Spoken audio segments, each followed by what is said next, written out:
መጣበት እግዚአብሔር ስለሚጠላን አይደለም። ወርቅ እንዳይደብስ የናንተ ውበት እንዳይደበቅ የናንተ መልካም ነገር እንዳይደበቅ የመከራ እቶን ወደ ህይወታችሁ ሲመጣ እግዚአብሔር ጠልቷችሁ ሳይሆን ወዷችሁ ነው። የሰማኝ አሜን ይበል። ስለሚወዳችሁ ነው። ስለዚህ ትፈተናላችሁ። ፈተና ማለፍ ይሁንልን። አሜን። ተፈትኗል። ጌታሽ ተፈትኗል። ኢየሱስ ተፈትኗል። ተፈተነ ይላል። በረሃብ ተፈተነ። ዲያብሎስ መጣና ፈተነው። ምድረ በዳ ገብቶ ተፈተነ። ጌታችን መድኃኒታችን ኢየሱስ ፈተናውን ኢየሱስ አለፉ። ኢየሱስን ስለሚጠላው ነው። እዛው ምዕራፍ ላይ የምወደው ደስ የምሰኝበት ልጄ ነው ተብሎለታል። የምወደው ልጄ እርሱ ነው ብሎ አባቱ መንፈስ ወርዶበት እሱ ነው የምወደው ልጄ ነው ብሎት እዛው ምዕራፍ ላይ ነው ኢየሱስ እዛው ውስጥ የሚገባው። ስለሚጠላው አይደለም፣ ስለሚወደው በመንፈስ ተነርቶ ምድረ በዳ ገባ። ፈተናው ውስጥ ገባ። ፈተናው ሶስት ፈተና በአንድ ጊዜ መጣበት። የምን ፈተና? የረሃብ ፈተና፣ የምግብ ዋስትና ፈተና። እስቲ ልጅ ከሆንክ ይህን ድንጋይ ዳቦ አድርገው የሚል ፈተና፣ ረሃብ የሚባል ፈተና በዛ በኃይለኛው ጾም ሰዓት 40 ቀንና 40 ሌሊት ኢየሱስ ተፈትኗል። እንዴት አለፈ? አባቱ ሰምቶ። ሰው ከእግዚአብሔር አፍ በሚወጣ ቃል እንጂ ያለ በእንጀራ ብቻ አይደለም እያለ በዚህ ብቻ አይደለም እያለ ነው ያለፈው። በዲያብሎስ ተፈትኗል። እስቲ ልጅ ከሆንክ ይሄንን አድርገው እየተባለ ልጅ ከሆንክ ጥቅስ ተጠቅሶ ኢየሱስ ተፈትኗል። ጥቅስ ጠቅሰው ሰዎች ይፈትኗቸው። ይሄው እግዚአብሔር ቃል ይሄን ነው የሚለው። አንተ ግን የምታወራው ሌላ ነው። የእግዚአብሔር ቃል መዝሙር 90 ላይ እግሮቻቸው እንዳይሰናከሉ መላእክቱን ስለነሱ ያዛል ተብሎ ነው የተጻፈው። ታዲያ ለተወርወርና አሳየን እስቲ አሳየን የሚል ፈተና። ልጅ ነኝ ብለሽ የለ እንዲያው እሱን አግኝቻለሁ ብለሽ የለ እንዲያው ድኛለሁ ብለሽ የለ እንዲያው የዘላለም ሕይወት አለኝ አላልሽም እንዲያው መንፈስ ቅዱስ እኔ ውስጥ አላልሽም እንዲያው ቃል አለኝ አላልክም እንዲያው እኮ አሳየ ነው አንተ ብሎ የእግዚአብሔር ሰው ፈተና በየቀኑ ሕይወታችሁ በፈተና የተሞላ ነው። ፈተናውን ማለፍ እንድትችሉ እግዚአብሔር ይርዳችሁ። ፈተናውን ማለፍ የምንችለው አይናችንን እሱ ላይ ካረግን ብቻ። እሱን የምናይ ከሆነ መልሳለሁ። ምን ልበል ጌታ ሆይ ስትለው ጣብ ኢየሱስ አባቱን ቃሉን ጭው እያለ ይመጣለታል። የእግዚአብሔር ቃል እግዚአብሔር አምላክህን አትፈታተን ተብሎ ተጽፏል እያለ ፈተናውን ጌታ ያለፈው ተፈትኗል። ቅድም እንዳልኳችሁ ኢዮብ ተፈትኗል። ከፈተነኝ በኋላ እንደ ወርቅ እወጣለሁ ይላል። ምንድነው ያውሉ ፈተና? የምን ፈተና? የትዳር ፈተና፣ በሚስት መናቅ፣ በሚስት መሰደብ፣ በሚስት መዋረድ። አይገርማችሁ? እኔ ቀላውጣለሁ። እኔ አንተ እዚህ በምግል እዚህ ሌትና ቀን ትጮህብኛለህ፣ አላስተኛ ብለኸኛል። እኔ ከሀገር ዞራለሁ። አንተ ደግሞ እዚህ ያልክ እዚህ ላይ ረፍት ተነሳኛለህ። ለምን ሰድበው አትሞትም? እስከ መቼ ነው እንደዚህ አይነት ኑሮ የምትኖረው? ሙልጭ የፈተናው ጥግ ልጆቹን አጥቶ ቤቱን አጥቶ ንብረቱን አጥቶ ያለውን አጥቶ ተዋርዶ ወድቆ አምጥታ ሙልጭ። ምንድነው የሚደረገው እዚህ ጋር? እንደዚህ ስትፈተን ምንድነው የሚደረገው? ቤት ሲታመስ ምንድነው የሚደረገው? ምን ላድርግ? ኢዮብ አለፈው ፈተናው። ኢትዮጵያዊ ቢሆን ቢያስብ ያውቃል። አንድ ጊዜ አንድ ነገር ልንገርሽ ብሎ መቼ መግመጥ አያቅተውም። ጉሮሮዋን ገምጦት አይደል? አንድ ጊዜ ላስቸግርሽ። ድሮ እንደሱ HIV ምናምን ሰው የሚፈጅበት ጊዜ በጣም ታውቃላችሁ። ሰው እርስ በርስ ይነካከስ ነበር። እንደ ቫምፓየር ጀምሮ ነበር እኮ። እኛ እኮ ትንሽ ነገር ነካ ሲያደርገን ይታያል። ማንነታችን ጉልት ነው። HIV የመጣ ጊዜ እርስ በርስ ሰው እየተቦጫጨቀ ፈተና ነው። ሁሉን የማጣት ፈተና፣ በአንድ ጊዜ ድሃ የመሆን ፈተና። በምን አለፈው? እግዚአብሔር ሰጠ፣ እግዚአብሔር ነሳ። የእግዚአብሔር ስም የተባረከ ይሁን ብሎ ከእግዚአብሔር በጣም ብዙ መልካም ነገር ተቀብለናል። ምንድነው ይሄ? መጥቶ ሲጨቀጭቁ ዝም በሉኝ ተውኝ አለ። እኔ ይሄ ነፍሴ ሕይወቴን በእጄ አኖራለሁ፣ ስጋዬን በጥርሴ ነክሳለሁ፣ ቢገለኝም እንኳን እርሱን ጠብቀዋለሁ ብሎ ፈተናውን ያለፈ እርሱን ጠብቀዋለሁ። እሱ ጻድቅ ነው። እሱ ምክንያቱም የጸለየው የእውነቱን ነው። የጸሎት ሰው ነበር ኢዮብ። እግዚአብሔርን ያውቀዋል። የማይገባ ነገር እንደማያደርግ ያውቃል። ማንንም ይቅርታ የሚጠይቅበት ስራ እንደማይሰራ ኢዮብ ያውቀዋል እግዚአብሔር። ዛሬ የቱ ጋር ናችሁ ያላችሁት? ምን አይነት ፈተና ውስጥ ነው ያላችሁት? ዮብ ተፈትኗል፣ ዮሴፍ ተፈትኗል። ቃል እስኪመጣለት ድረስ ፈተነው ይላል መጽሐፍ። ብዙ ጊዜ ኢየሱስ ሰው ያንስጨላችኋለሁ። ገና በ17 ዓመቱ ያየው ህልም ፈተና ውስጥ ከተተ። የወንድሞች ጥላቻ፣ የመንገድ ፈተና፣ የጉድጓዱ እንደገና ባላደረገው ነገር ስሙ ጠፍቶ ጃኬቱ ኤግዚቢት ተይዞ በንጉስ ሚስት ተከሶ ምስክሮች ተቆመው መስክረውበት ተጣለ። በዚህ ሁሉ ፈተና ውስጥ በእግር ብረት ደከመ ይላል።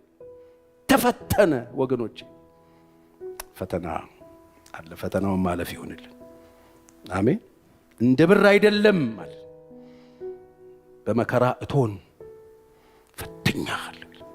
እንደዚህ የተፈተንሽ እህቴ ያለሽ፣ በመከራ እቶን እየተፈተናችሁ ያላችሁ፣ በመከራ እቶን ህይወታችሁ በመከራ እቶን እሳት ላይ እሳት፣ እሳት ላይ እሳት፣ ችግር ላይ ችግር፣ መከራ ላይ መከራ፣ ስቃይ ላይ ስቃይ የተደረበባችሁ ችግር አይገባችሁ ሰዎች አላችሁ።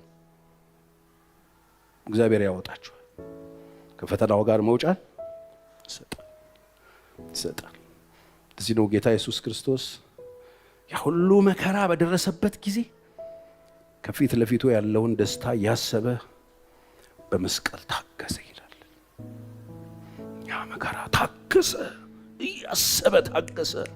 ያ ሁሉ በፊቱ የበላበት ዘይት ሳይደርቅ፣ ያ ሁሉ የበላ ያ ሁሉ የተፈወሰ ትናንት የዘመረ ጃኬቱን ለብሶ ፊቱ ቆሞ ያንን ችንካር የመታበት ደም በደም የሆነ መዶሻውን ሮማ ወታደር ይዞ አጠገቡ ቆሞ በፊቱ ያ ሁሉ ሰልፈኛ ቆሞ በግፍ ይሰቀል እያለ ቆሞ ያ ሁሉ ችግር እያየ ያ ሁሉ ወጊ ያ ሁሉ ትንኩሽት እያለ ያ ሁሉ በልቶ ነካሽ ከሃዲ እፊቱ ተሰብስቦ እያለ እንዴት ቻለው? ያ የፈወሰው ሰውዬ እዚህ ጋር ቆሞ ሲጮ እንዴት ቻለው? ያን መከራ ያንን ግፍ በህይወቱ የተፈጸመውን ካልከኝ ኢየሱስ በፊቱ ያለውን ደስታ እያሰበ ነው የሚለው። በፊቱ የቆመውን የሮማ ወታደር እያሰበ አይል። እሱን ካሰበ አይመጣው። ክፉ ያደረጉባችሁን ሰዎች ካሰባችሁ ትክክል አይመጣ። የሚጎዷችሁን ሰዎች የምታስቡ ከሆነ ትክክል አይመጣም መልሱ። ክፉ ያደረጉባችሁን ሰዎች ካሰባችሁ መልሱ ልክ አይሆንም። ደስታችሁን አስቡት። ሁሉ ነገር ፍጻሜ ያለው። አሜን። መንፈሳዊ ሰኔ 30 አለ። የጀመርነው ሩጫ ማለቂያ ያለው ጲር ተብሎ ኳስ ሲጀመር የሚያልቅ አይመስልም አይደል? ምናልባትም አሁን ያለነው እኛ ተጨመረው ሰዓት ላይ ሊሆን ይችላል። 90 ደቂቃ አልቋል። አትጠራጠሩ፣ ምንም አትጠራጠሩ። ይሄው ሀገር መንግስት ከመንግስት ጋር ህዝብ ከህዝብ ጋር እየተበላላ ነው። በቂ የሆነ ምልክቶችን መጽሐፍ መጨረሻ ላይ የሚሆኑትን ክፉ ነገሮች በሙሉ መጽሐፉ የሚነግረንን በሱ መነጽር ስታዩት ሁሉም ነገር ተጠናቆ እያየነው ነው። ግፉን እያየነው ነው። ስግብግቦቹን እያየነው ነው። በቁም ሰዎች የሚበሉትን እያየነን ነው። ደም የሚጠጡትን እያየን ነው። እናንተ ማንን 666 ምናምን የሆነ አውሬ እየጠበቃችሁ ከሆነ ተሳስታችኋል። እኔ 666 የሚባለውን አውሬ እያየሁት ነው። ሕፃን ሲበላ አየዋለሁ። አውሬ ሆኖ ህዝብ ሲበላ አየዋለሁ። ሀገር ሲበላ አየዋለሁ። አውሬው ከዚህ በላይ ምን ቢመጣ ምን ያደርገናል? ምን ይበላል ከዚህ በኋላ ቢመጣ? እያየነው እንደ ጫት እንደዚህ ሀገር እየቀነጠፉ እየበሉ ነው ያሉት። ሌላ አውሬ ጅራታም እሳት የሚተፋ ዳይኖሰር እየፈለጋችሁ ከሆነ ተሸውዳችኋል። እየሰራ ነው ያለው። ከዚህ በላይ ምን ያደርጋል ቢመጣ? ከዚህ በላይ ምን ያደርጋል? ከዚህ በላይ ምንድነው የሚያደርገን? ንገሩኝ። ትነቃላችሁ? ንቁ። በባከነ ሰዓት ላይ ያለን ጴር የሚደረግበት ሰዓት ቀርብ ያልቃል። በፊቱ እንቆማል። መልስ እንቀበላለን። ለምንድነው ፈተና ወደ ህይወታችን ይመጣው? ፈተና ሲመጣ ምንድነው የሚደረገው ህይወታችን ላይ? ፈተና በህይወታችን ሲመጣ በሚመጣበት ጊዜ ስሙኝ በደንብ ምን ይዞ እንደሚመጣ ፈተና ችግር፣ ፈተና መከራ አይደለም ይዞ ይመጣ። ፈተና ይዞ ሲመጣ እምነታችን እንዲጨምር ነው የሚያደርገው። ፈተናዎች እምነታችንን ይጨምሩታል። ክብር ለእግዚአብሔር ይሁን። በእግዚአብሔር ላይ ያለንን ነገር እየጨመረው ይመጣል። ፈተና እምነታችንን ይጨምራል። ፈተና ስነ ምግባራችንን፣ ፈተና ንግግራችንን፣ ፈተና ኑሯችንን፣ ፈተና ማንነታችንን ይለውጠዋል። አስተሳሰባችን ይለወጣል። ንፉግ የነበሩ ሰዎች ይስተካከላሉ። ስስታምና ችጋራም የነበሩ ሰዎች ይስተካከላሉ። ንግግራቸው የተበላሸ ሰዎች ይስተካከላሉ። ልክ እየሆንን እንመጣለን። ስነ ምግባራችን የተሰራ ይሆናል። ሌሎችን ሰዎች የሚስብ ይሆናል። ሌሎች ሰዎች የሚታይ፣ ሌሎች ሰዎችን የሚማርክ ይሆናል። እመኑኝ። ልክ ፈተና ውስጥ ገብተን ስናልፍ ዕውቀታችን ይቀየራል። አመለካከታችን ይቀየራል። እግዚአብሔር ቆሻሻውን ያጸዳልናል። ከሕይወታችን ያርቀዋል። እንዳናይ የከለከለን፣ ከጌታ ጋር እንዳንቆም የከለከለን፣ ስሙን እንዳንጠራ የከለከለን፣ አብረነው እንዳንጸና የከለከለንን ነገር ከላያችን ላይ ጠርጎ ይጥለውና ትክክለኛ ዕውቀት እንይዛለን። ዕውቀታችን ይቀየራል። ፈተና ዕውቀታችንን እንደሚቀይረው ስለ ገንዘብ ያለን ዕውቀት፣ ስለ ጤና ያለን ዕውቀት፣ ስለ ማህበረሰብ ያለን ዕውቀት፣ ስለ ሀገር ያለን ዕውቀት፣ ስለ ቤተሰብ ያለን ዕውቀት ያስተካክላል። ትክክል እንድንሆን ያስተውሉ ዘንድ አይምሮአቸውን ከፈተላቸው እንደሚል እናስተውል ዘንድ አይምሮአችንን ይከፍተዋል። ለጥቂት ጊዜ በልዩ ልዩ ፈተናና ችግር ውስጥ ልታልፉ ትችላላችሁ። እግዚአብሔር ከፈተናው ጋር አብሮ መውጫ ይሰጣችኋል። ወገኖች መከራ ሲደርስባችሁ፣ ፈተና ሲደርስባችሁ እንደ ሙሉ ደስታ ቆጠሩት። ስለዚህ ፈተናዎችን ስናልፍ እግዚአብሔር ምን ያደርጋለችን ባጭሩ ልንገራችሁና ጨርሳለሁ። ይኸውላችሁ ፈተናዎችን ስታልፉ ግራጁዌት ካደረጋችሁ፣ ማጣትን ግራጁዌት ካረጋችሁ፣ ልዩ ልዩ ሰልፎችን ግራጁዌት ካረጋችሁ፣ የሚጠሏችሁ ሰዎች በዙሪያችሁ ከበው እናንተ ሳትጠሏቸው በጎ አድርጋችሁ ካለፋችሁ፣ ማጣት ገጥሟችሁ ማጣትን በጽድቅ በእግዚአብሔር ፊት ጸንታችሁ ካለፋችሁ፣ ልዩ ልዩ አይነት የቤተሰብ የመከራ ሲገጥማችሁ፣ ቤታችሁ ሲታወክና እሱ ማለፍ ስትችሉ፣ አስቸጋሪ ልጆች ተወልደውባችሁ እነሱን አንድ ላድርጋችሁ ማለፍ ስትችሉ፣ በአገልግሎታችሁ፣ በህይወታችሁ፣ በኑሯችሁ፣ በፋይናንሳችሁ፣ በጤናችሁ የገጠማችሁን ፈተና ከጌታ ጋር ጸንታችሁ ካለፋችሁ እመኑኝ በእግዚአብሔር መንግስት ውስጥ እንቁ አገልጋይ ትሆናላችሁ። ይሄ ብቻ አይደለም፣ ባህሪያችሁ ማውራት ሳትጀምሩ የእናንተ ባህሪ ለብዙ ሰዎች ምሳሌ ይሆናል። እንደ መስታወት እንደ ሲምቦል የምትጠቀሱ ሰዎች ትሆናላችሁ። የሰማኝ አሜን ይበለኝ። እግዚአብሔር አምላክ ለክብሩ ይጠቀምባችኋል። ተሸላሚ አገልጋዮች ትሆናላችሁ። የሰማኝ አሜን ይበል። እውነቴን ነው የምነግራችሁ። እግዚአብሔር የሚሸልማቸው አገልጋዮች ትሆናላችሁ። በቀኑ መጨረሻ በዕጣ ክፍላችሁ ስትቆሙ አንተ በጎ ታማኝ ባሪያ የምትባሉ ትሆናላችሁ። እስቲ በደንብ አሜን። እግዚአብሔር ያያል። እውነት ውሸት? እግዚአብሔር ያያል። እግዚአብሔር ይፈርዳል። እግዚአብሔር በዙፋኑ ላይ ነው። የመጨረሻ አንድ ጥቅስ ላሳያችሁ። በጣም የተገረምኩበትን አሁን ስወጣ ይዤ የወጣሁትን ጥቅስ ላንብብላችሁና ጨርሳለሁ። መዝሙር 11 አውጡና 4 እና 5 ቁጥርን ላንብብላችሁ። እንደዚህ ይላል። በጣም የሚገርም ቃል ነው። እግዚአብሔር በተቀደሰው መቅደሱ ነው። እስቲ አንድ ላይ እንበለው፣ ጮክ በሉና እግዚአብሔር በተቀደሰ መቅደሱ ነው። እግዚአብሔር ዙፋኑ በሰማይ ነው። አይኖቹ ወደ ድሃ ይመለከታሉ። ይኸውላችሁ ከዛ እንደዚህ ይላል፣ ቅንድቦቹ የሰው ልጆችን ይመረምራሉ ይላል። እግዚአብሔር ይመረምራል፣ ምርመራ ያደርጋል። እግዚአብሔር ዙፋኑ ሰማይ ነው። እግዚአብሔር በዙፋኑ በሰማይ ነው።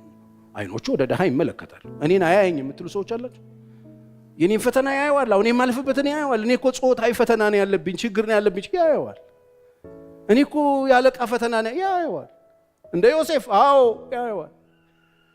እኔ እኮ የረሃብ ፈተና ነው እኮ ያየዋል። የምድረ በዳ ፈተና ያየዋል። እኔ እኮ ድህነት እኮ ድሃንማ ያየዋል። ቅንድቦቹ ደግሞ የሰው ልጆችን ይመረምራሉ። እግዚአብሔር ጻድቃንና ኃጢያንን ይመረምራል። ይኸው ለጻድቃንና ኃጢያንን ምርመራ ማድረግ ምን ውስጥ እንዳለ ማወቅ የሚችል መመርመር የሚችል አምላክ ነው። አመፅን የወደዳት ግን ነፍሱን ምን ብሎታል? ጠልቷል ይላል። እግዚአብሔር አምላክ ማስተዋል ይስጠን። አመፅን የወደደ ሰው ነፍሱን የጠላ ሰው ነው ይላል። ወገኖቼ እግዚአብሔር መታዘዝ ይሁንልን። ከፈተናው ጋር አብሮ መውጫ የሚሰጥ አምላክ ነው። ሮሜ 8:28 የነገረን እግዚአብሔርን ለሚወዱ እንዳሳቡ ለተጠሩ ነገር ሁሉ ለበጎ እንዲደረግ እናውቃለን። ስለዚህ እግዚአብሔር በሕይወታችሁ ውስጥ የምታልፉበትን ነገር በሙሉ ለበጎ ይቀይረዋል። የዛሬ የፈተና ውጥረት፣ የዛሬ የትምህርት ክብደት፣ የዛሬ ጥናት፣ የዛሬ ወደ ላይ ወደ ታች ማለት መውጣት መግባት፣ የዛሬ ረጅም ሰዓት መጽሐፍ ላይ መደፋትና ማደር፣ የዛሬ ብዙ ማንበብ፣ የዛሬ መውጣት መውረድ፣ እመኑኝ ነገ ግራጁዌሽን የሚባል ነገር ይዞ ይመጣል። ነገ ምርቃት ይዞ ይመጣል። ክብር ለእግዚአብሔር ይሁን። ዛሬ በሕይወታችሁ የምታልፉበት የትኛውም የሕይወታችሁ ውጣ ውረድ ያልፋል። ስታልፉ ግን በሽልማት ማለፍ ይሁንላችሁ። እግዚአብሔር የማያውቀው ኑሮ ውስጥ አይደላችሁም። እግዚአብሔር የማያውቀው ሞት የለባችሁም። ያላችሁበትን ሁሉ ሁኔታ ያየዋል፣ ይመረምረዋል፣ ያስተውለዋል። ለእያንዳንዱ ነገር እግዚአብሔር መልስ መስጠት ይችላል። ክብር ለእግዚአብሔር ይሁን። ፈተናን በድል ማለፍ ይሁንልን። እንጸልያለን በእግዚአብሔር ፊት። መንፈስ ቅዱስ እናመሰግንሃለን። ክብር ሁሉ ለአንተ ይሁን። ክብር ሁሉ ለአንተ ይሁን። በፈተና ጊዜ እግዚአብሔር ፊቱን እንድንፈልግ ያደርገናል። በእያንዳንዱ በሕይወታችን ውስጥ ያሉ ፍርሃቶች ሲገጥሙን ፊቱን እንድንፈልግ፣ እሱን እንድንሻ፣ በእርሱ እንድንደገፍ፣ አዲስ እርምጃ እንድንጀምር፣ አዲስ አቋም እንድንይዝ፣ ከእርሱ ኃይልም አቅርቦትም እንድንጠይቅ፣ ፊቱን እንድንፈልግና እንድንሻ ማድረግ የሚችል አምላክ ነው። አይዞህ። እያንዳንዱ ፍርሃታችን እግዚአብሔርን እንድንፈልግና በእምነት እንድንቆም ያደርገናል። እያንዳንዱ ሐዘናችን የእግዚአብሔርን መጽናናት እንድንሻ ያደርገናል። እያንዳንዱ የለቅሶ ማታችን የዝማሬ ቀኖቻችንን ይዞልን ይመጣል። እያንዳንዱ ማጣት የነገን ክብርና ማግኘት ይዞልን ይመጣል። አትፍሩ። ኢየሱስ በሁሉ ተፈትኗል። ፈተናን የምናልፍበት ጸጋ ይዞ በዚህ አለ። ይሄ ጸጋ በሕይወታችሁ ይሰራል። በእያንዳንዳችሁ ሕይወት ላይ ከዚህ ቀን ጀምሮ የእግዚአብሔር ጣት ታምራትን ታደርጋለች። ያላችሁበት የትኛውም ክፍል ይሆን መጽናናቱን ይልክላችኋል። በምድረ በዳ ያላችሁ መልአኩን ልኮ እንዳበረታው የሚያጽናና መልአክን ይላክላችሁ። በማጣት ያላችሁ የሚሰጠውን እጅ ይላክላችሁ።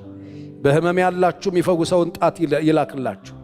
በግራ መጋባት ያላችሁ ከግራ መጋባት የሚያወጣው ድምፅ ይምጣላችሁ። በድካም ያላችሁ የሚያበረታ የእግዚአብሔር ክንድ ይምጣላችሁ። በለቅሶ ያላችሁ ለቅሷችሁን ወደ ዝማሬ በሚለውጠው በእግዚአብሔር ጣት መነካት ይሁንላችሁ። በክፉዎች የተከበባችሁ ድልን በሚሰጥ በእግዚአብሔር ኃይል በመሞላት የተባረካችሁ ሁኑ። እግዚአብሔር አምላኬ በዘመናችሁ ሁሉ ደስ የሚያሰኘውን የክብር ነጸብራቅ በእናንተ ላይ ያድርግላችሁ። ያያችሁ ይውደዳችሁ፣ ያያችሁ ይቀበላችሁ። ቀሪ የምድር ቆይታችሁ የፈቃዱን ዕውቀት በመረዳት እርሱም በማገልገል በፊቱ እግዚአብሔርን ደስ በማሰኘት ወደ እርሱ በመጠጋት በመታዘዝ እግዚአብሔር ይባርካችሁ። ድምፁን ያሰማችሁ። የሚያስጨንቃችሁ ከእግራችሁ በታች ይውደቅላችሁ። የወደቃችሁ መነሳት ይሁንላችሁ። የወደቀ አይነሳምን? የሳተስ አይመለስምን? ተብሎ እንደተጻፈ መጽናናትን ይላክላችሁ። በሐዘን ያላችሁ ልባችሁን እግዚአብሔር በደስታ ይሙላላችሁ። የቆሰላችሁን የሚጠግን የእግዚአብሔር ጣት ታገኛችሁ። ፈውስ ያገኛችሁ፣ በረከቱ ያገኛችሁ። ደስ የሚያሰኘው መንፈስ ከሆዳችሁ መፍለቅ ይጀምርላችሁ። ዓይኖቻችሁን በእርሱ ላይ በማድረግ የሚመጣ ድል ባለቤት ያርጋችሁ። በሚመጡት ዘመናት በድል እግዚአብሔር ያቆማችሁ። መከራውን አልፈን ፈተናውን ተሻግረን በድል በፊቱ መቆም የምንችልበትን ጸጋ እግዚአብሔር ያልብሳችሁ። የእግዚአብሔር እጅ ከእናንተ ጋር ይሆን። እናንተ አገልጋዮች፣ በዚህ መድረክ የቆማችሁ ቅዱሳን ወንድሞቼና እህቶቼ፣ እግዚአብሔር ዘመናችሁን በቤቱ ይጨርስላችሁ። በጎዶሏችሁ ሁሉ ይሙላባችሁ። እግዚአብሔር ልባችሁን ይደግፍላችሁ፣ ደስ ያሰኛችሁ። ያልጠበቃችሁት ሲሳይ ያገኛችሁ። የእግዚአብሔር ጣት ታገኛችሁ። ይህችስ የእግዚአብሔር ጣት ናት የምትባል ነገር በቤታችሁ፣ በኑሯችሁ፣ በመንገዳችሁ ይሁንላችሁ። እግዚአብሔርን አገልግላችሁታልና በፊቱም ቆማችኋል፣ አጥናችሁለታልና እግዚአብሔር የታመነ ቤት ይስራላችሁ። እናንተ ቅዱሳን እግዚአብሔርን ለማምለክ የመጣችሁ ሁሉ እግዚአብሔር ፊቱን ያብራላችሁ፣ ፈገግ ይበልላችሁ፣ ደስ ይበላችሁ። በመንገዳችሁ ሁሉ እርሱ ከእናንተ ጋር ይሁንላችሁ። ጅምራችሁ ፍጻሜ ያገኘላችሁ። በቆማችሁበት፣ በወጣችሁበት፣ በገባችሁበት ሁሉ የእግዚአብሔር ክብር ከእናንተ ጋር ይሁንላችሁ። መከፋት ከእናንተ ይራቅላችሁ። ባዶነት ከእናንተ ይራቅላችሁ። ተስፋ መቁረጥ ከእናንተ ይራቅላችሁ። ጤናችሁ ሙሉ ይሁን። ቀሪ የምድር ቆይታችሁ በስሙ ይወረስ። እግዚአብሔር ከዛሬ እስከ ዘላለም መውጣት መግባታችሁን ይጠብቅላችሁ። አንድ ቀን በክብር በመንግሥቱ እንገናኝ። ደህና ዋሉ።